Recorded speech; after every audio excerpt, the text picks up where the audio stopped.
उपमुख्यमंत्री पदाचा पदभार स्वीकारल्यानंतर सुनेत्रा पवार यांनी पहिलंच भाषण केलं। जिल्हा परिषद पंचायत समितीमध्ये विजयी झालेल्या उमेदवारांशी त्यांनी संवाद साधला। यावेळी कृषी मंत्री दत्तात्रय भरणे, माजी सहकार मंत्री हर्षवर्धन पाटील, माजी आमदार रमेश थोरात उपस्थित होते।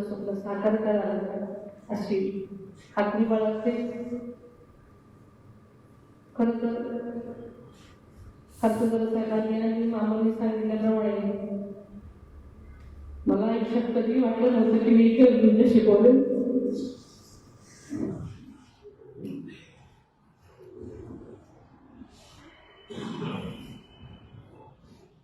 दादांच्या मनातलं जे स्वप्न आहे ते साकार करण्याची तुम्हाला संधी मिळालेली आहे आणि नक्कीच आपण सगळेजण मिळून नक्कीच दादांच्या मनातलं स्वप्न साकार कराल अशी खात्री बाळगते।